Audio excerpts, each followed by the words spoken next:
ಒಪ್ಪಿಸಿ ಆದ ನಂತರ ಸಿದ್ದರಾಮಯ್ಯನವರು ಫೈಲ್ ಕೊಡಕ್ಕೆ ಅಂದ್ರೆ ಈ ಪೊಲೀಸ್ ಡಿಪಾರ್ಟ್ಮೆಂಟ್ ಇಂದ ಫೈಲ್ ಸಿಬಿಐ ಹೋಗಿ 1 ತಿಂಗಳು ತಗೊಂಡಿದ್ದಾರೆ. ಯಾಕೆ 1 ತಿಂಗಳು ಆಗ್ಬೇಕು?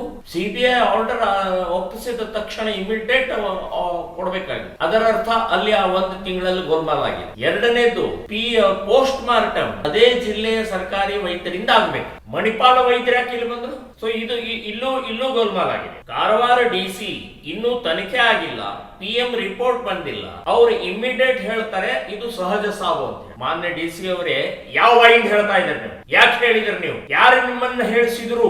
ಸೊ ಇವೆಲ್ಲವೂ ಕೂಡ ಸಿಬಿಐ ರಿಪೋರ್ಟ್ ಹಾಕ್ಬೇಕಾದ್ರೆ ಇವನ್ನೆಲ್ಲ ಗಮನಿಸ್ಲಿಲ್ಲ. ಇನ್ನು ಸಿಬಿಐಗೆ ಫೈಲ್ ಒಪ್ಪಿಸ್ಬೇಕಾದ್ರೆ ಸೀಸ್ ಮಾಡಿದ್ದು, ಜಪ್ತು ಮಾಡಿದ ಸಾಮಗ್ರಿಗಳನ್ನು ಸಹಿತ ಕೊಡಬೇಕಾಗತ್ತೆ. ಕೊಟ್ಟಿಲ್ಲ.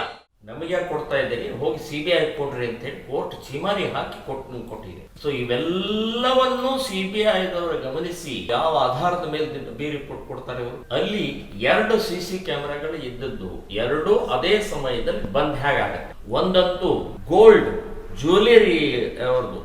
ಆ ಜ್ಯುವೆಲರಿ ಅವರು ಅದನ್ನ ಬಂದ್ ಮಾಡಕ್ ಸಾಧ್ಯನೇ ಇಲ್ಲ, ಅದು ಬಂದಾಗಿ. ಇನ್ನೊಂದು ಯಾವ್ದೋ CC ಕ್ಯಾಮೆರಾ ಬಂದಾಗಿದೆ. ಸೊ ಇವೆಲ್ಲವನ್ನು ಗಮನಿಸಿದರೆ 100ಕ್ಕೆ 100 ಕಣ್ಮುಚ್ಚಿ ಹೇಳ್ಬೋದು ಇದು ಕೊಲೆ. ಸೊ ಬಿಜೆಪಿ ಅವರು ಇಷ್ಟೆಲ್ಲ ದೊಡ್ಡ ಎಲ್ಲ ಆ ತಂದೆ ತಾಯಿಯನ್ನ ಇಡೀ ಕರಾವಳಿ ಭಾಗದಲ್ಲಿ ಮಂಗಳೂರು, ಉಡುಪಿ, ಕಾರವಾರ ಜಿಲ್ಲೆ, ಶಿವಮೊಗ್ಗ ಜಿಲ್ಲೆಯಲ್ಲಿ ಎಲ್ಲಾ ಚುನಾವಣೆಗಳಲ್ಲಿ ಅವರ ಅಪ್ಪ ಅಮ್ಮನ ತಗೊಂಡು ಹೋದ್ರು ನೀವು ಪ್ರಚಾರಕ್ಕೆ. 5 ವರ್ಷ ಆಯ್ತು. ಆ ಮನೆಯಲ್ಲಿ ಏನಿದೆ ಏನಿಲ್ಲ, ಏನ್ ಬೇಕು ಬೇಡ ಅಂತನ್ನುವಂತ ಕೇಳುವಂತ ಸೌಜನ್ಯತೆ ತೋರಿಸ್ತಿಲ್ಲ ಇವರು.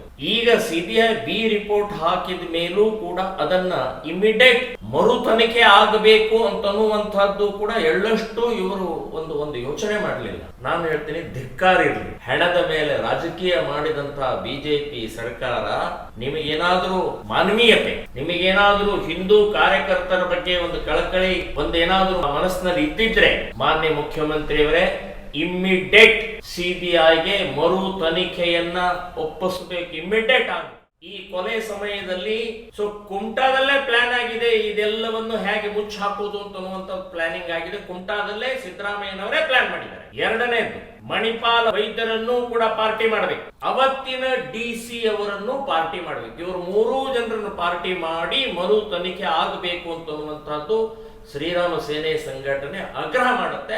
ನೀವೇನಾದ್ರೂ ಬಿಜೆಪಿಯವರು ಮುಖ್ಯಮಂತ್ರಿಯವರೇನಾದ್ರೂ ನೀವು ಹಾಕ್ಲಿಲ್ಲ ಅಂದ್ರೆ ನಾವು ಉಗ್ರವಾದಂತಹ ಹೋರಾಟವನ್ನ ಮಾಡಬೇಕಾಗತ್ತೆ ಅಂತನ್ನುವಂತ ಎಚ್ಚರಿಕೆ ಕೊಡ್ತೀನಿ. 5 ಜನ MLA, ಒಬ್ಬರ MP ನಿಮ್ಮ ಮನೆ ಮುಂದೆ ಧರಣಿ ಕೂತ್ಕೊಳ್ತೀವಿ, ನಿಮ್ಮ ಮಾನ ಹರಾಜನ ಹಾಕ್ತೀವಿ ಅಂತನ್ನುವಂತ ಎಚ್ಚರಿಕೆ ಕೊಡ್ತಾರೆ.